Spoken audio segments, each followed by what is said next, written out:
A convoy of 200 vehicles carrying Americans protesting against migrants entering the country drove to the border. They call themselves God's Army. We are definitely the army of God. I wear my cross every day.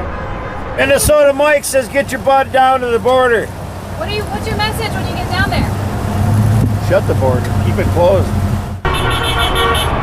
Initially self-described by some participants as a Christian militia, the convoy, in reality, ended as a rally a half-kilometer from the border near Eagle Pass, Texas, the epicenter of migrant arrivals.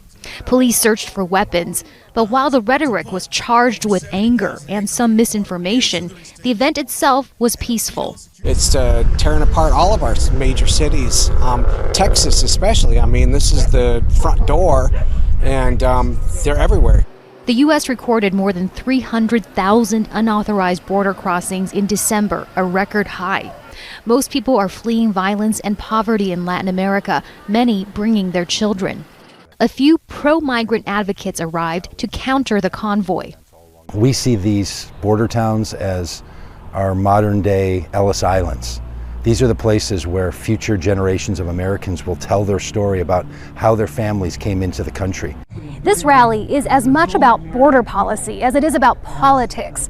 Most people here are supporters of Donald Trump, and they hope that immigration, the issue that elevated him to the White House in 2016, will help Trump win again. So this isn't a political movement, it is Christ Calvary, but most everybody here supports Donald Trump, and we don't see any other way to make our country right.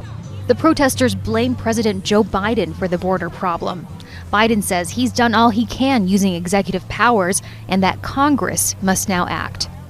Heidi, Zhou, Castro, Al Jazeera, Quemado, Texas. Make sure to subscribe to our channel to get the latest news from Al Jazeera.